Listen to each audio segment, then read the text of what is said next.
വടക്കേ അമേരിക്കയിലെയും യൂറോപ്പിലെയും രാജ്യങ്ങൾ ചേർന്ന് രൂപീകരിച്ച അന്താരാഷ്ട്ര സൈനിക സഖ്യമാണ് നാറ്റോ അഥവാ നോർത്ത് അറ്റ്ലാന്റിക് ട്രീറ്റി ഓർഗനൈസേഷൻ. രണ്ടാം ലോക മഹായുദ്ധത്തിന് ശേഷം 1949 ഈ സംഘടന സ്ഥാപിതമായത്. അംഗരാജ്യങ്ങളുടെ കൂട്ടായ സുരക്ഷ ഉറപ്പാക്കുക എന്നതാണ് ഈ സഖ്യത്തിന്റെ പ്രധാന ലക്ഷ്യം. നാറ്റോയുടെ നിയമം അനുസരിച്ച് ആർട്ടിക്കിൾ 5 പ്രകാരം ഒരു അംഗരാജ്യത്തിന് നേരെ ഉണ്ടാകുന്ന ആക്രമണം എല്ലാ രാജ്യങ്ങൾക്കും നേരെയുള്ള ആക്രമണമായി കണക്കാക്കുകയും സഖ്യകക്ഷികൾ ഒന്നിച്ച് പ്രതിരോധിക്കുകയും ചെയ്യും.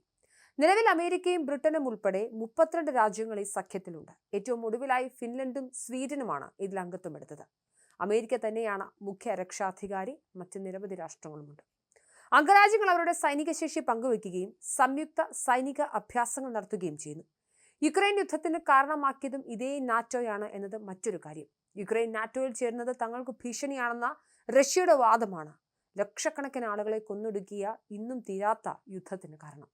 ലോകത്തിലെ പല ചെറിയ രാജ്യങ്ങളും അതിജീവിക്കുന്നത് അവർക്ക് സ്വന്തമായി സൈന്യമോ ആയുധങ്ങളോ ഉണ്ടായതുകൊണ്ടല്ല, മറിച്ച് അവ നാറ്റോ സഖ്യത്തിന്റെ ഭാഗമായതുകൊണ്ടാണ്. നാറ്റോ സഖ്യത്തിലെ ഏതെങ്കിലും ഒരു രാജ്യത്തിന് ഭീഷണി ഉണ്ടായാൽ അവിടെ നാറ്റോ സംയുക്തമായി സേനയായി വന്ന് പ്രതിരോധിക്കും. അമേരിക്ക, കാനഡ, യൂറോപ്യൻ രാജ്യങ്ങൾ എന്നിവ തമ്മിലുള്ള സൈനിക സഖ്യമായി നാറ്റോയ്ക്ക് സമാനമായി ഇസ്ലാമിക അറബ് രാജ്യങ്ങളുടെ പ്രതിരോധ സഖ്യമായി ഇസ്ലാമിക് നാറ്റോ രൂപം കൊള്ളുകയാണ്.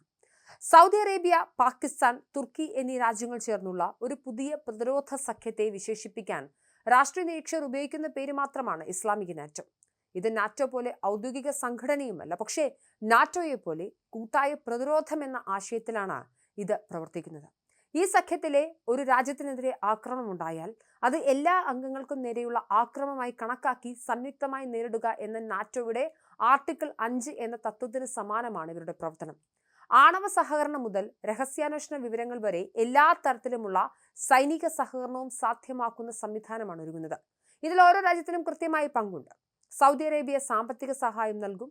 പാകിസ്ഥാൻ സൈനിക ശേഷിയും ആണവായുധ സുരക്ഷയും വാഗ്ദാനം ചെയ്യുന്നു. തുർക്കി അത്യാധുനിക സൈനിക സാങ്കേതിക വിദ്യയും ഡ്രോണുകളും ലഭ്യമാക്കുന്ന ഇത്തരത്തിൽ ഇസ്ലാമിക രാഷ്ട്രങ്ങളെല്ലാം തന്നെ ഒരു കുടക്കീഴിൽ അണിനിരക്കുകയാണ്. ഈ സഖ്യം യാഥാർത്ഥ്യമാകുന്നതിന്റെ പ്രാഥമിക ഘട്ടങ്ങൾ ഇപ്പോൾ നടക്കുകയാണ്. ഇസ്ലാമിക് നാറ്റോ എന്ന ആശയം വളരെ കാലം മുൻപ് തന്നെ ഉണ്ടായിരുന്നു. ഈജിപ്തും ഇറാനും തുർക്കിയും ഒക്കെ പ്രതാപം ഉണ്ടായിരുന്ന ഒരു കാലമുണ്ട്. ആ കാലത്തിന്റെ ഒരു ഗൃഹാതുരത്വമാണ് യഥാർത്ഥത്തിൽ. ഇന്ന് ആഗോള ഇസ്ലാമിക നേതൃത്വത്തിനുണ്ടായ തിരിച്ചടിയൊക്കെ പലപ്പോഴും ചർച്ചയാവാറുണ്ടെങ്കിലും Islamic military counter terrorism coalition എന്ന സൈറ്റ് വഴിയാണ് ഇപ്പോൾ ഇത്തരം ചർച്ചകൾ നടന്നു വരുന്നത്. 2020 സെപ്റ്റംബറിൽ സൗദി അറേബ്യയും പാകിസ്ഥാനും ഒരു തന്ത്രപരമായ സംയുക്ത പ്രതിരോധ കരാറിൽ ഒപ്പുവെച്ചതോടെയാണ് ഈ ചിന്തകൾക്ക് വീണ്ടും തുടക്കമാകുന്നത്. 2026 ജനുവരിയിലെ റിപ്പോർട്ടുകൾ പ്രകാരം തുർക്കി ഈ കരാറിൽ ചേരാനുള്ള ചർച്ചകൾ പൂർത്തിയാക്കി കഴിഞ്ഞു. കഴിഞ്ഞ സെപ്റ്റംബറിൽ അറബ് ലീഗും ഓർഗനൈസേഷൻ ഓഫ് ഇസ്ലാമിക് കോർപ്പറേഷനും സംഘടിപ്പിച്ച ഉച്ചകോടിയിൽ അറബ് രാജ്യങ്ങൾക്കായി നാറ്റോ ശൈലിയിലുള്ള ഒരു സംയുക്ത ടാസ്ക് ഫോഴ്സ് ഈജിപ്ത് ശുപാർശ ചെയ്തിരുന്നു. ഗൾഫ് സഹകരണ കൗൺസിലെ 6 അംഗങ്ങൾ Bahrain, Kuwait, Oman, Qatar, Saudi Arabia, United Arab Emirates എന്നീ രാഷ്ട്രങ്ങൾ 2000 ഒപ്പുവെച്ച സംയുക്ത പ്രതിരോധ കരാറിലെ വ്യവസ്ഥ പാലിക്കുമെന്ന് വാഗ്ദാനവും ചെയ്തു. ഇസ്ലാമിക് നാറ്റോ, മുസ്ലിം നാറ്റോ എന്നീ പേരുകളെല്ലാം വിളിക്കപ്പെടുന്ന ഈ കൂട്ടായ്മ സൗദി അറേബ്യയുടെ സാമ്പത്തിക ശക്തി, പാകിസ്ഥാൻ, തുർക്കി പോലെയുള്ള ആളുകളുടെ സൈനിക ആണവശക്തി, പ്രതിരോധ മേഖലയിലെ കഴിവുകൾ എന്നിവയൊക്കെ സംയോജിപ്പിച്ച് ശക്തമായൊരു പ്രാദേശിക സൈനിക സഖ്യമായേക്കാമെന്നാണ് വിലയിരുത്തൽ. 2015 സൗദി അറേബ്യ നടത്തിയിട്ടുള്ള ഒരു പ്രാരംഭ ചർച്ചകളിലൂടെയാണ് ഈ ഇസ്ലാമിക് നാറ്റോ ആദ്യഘട്ടത്തിൽ അതിൻ്റെ ഒരു പ്രാരംഭ രൂപത്തിലേക്ക് എത്തുന്നത്. അന്ന് 32 രാഷ്ട്രങ്ങളാണ് ഇതിൽ അംഗങ്ങളായി ഉണ്ടായത്.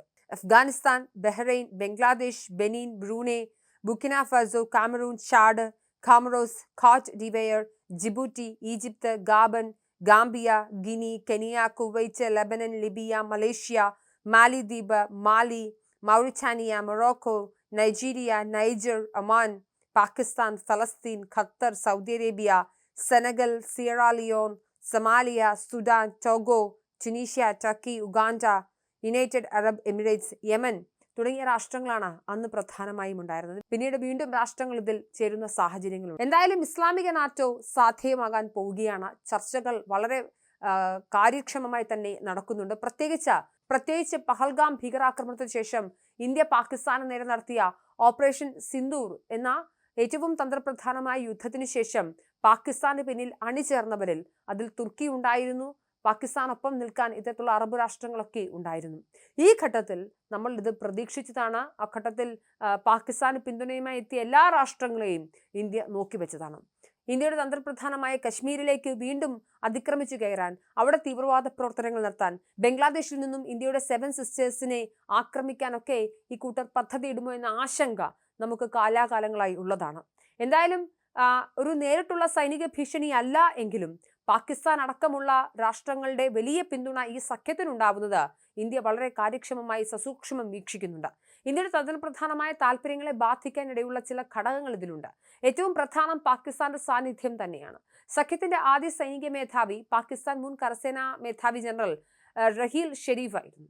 കശ്മീർ പോലെയുള്ള ഉഭയകക്ഷി വിഷയങ്ങളിൽ ഈ സൈനിക കൂട്ടായ്മയെ ഇന്ത്യക്കെതിരെ ഉപയോഗിക്കാൻ പാകിസ്ഥാൻ ശ്രമിക്കുമോ എന്നതും ഇന്ത്യയുടെ പ്രധാനപ്പെട്ട ആശങ്കയാണ്.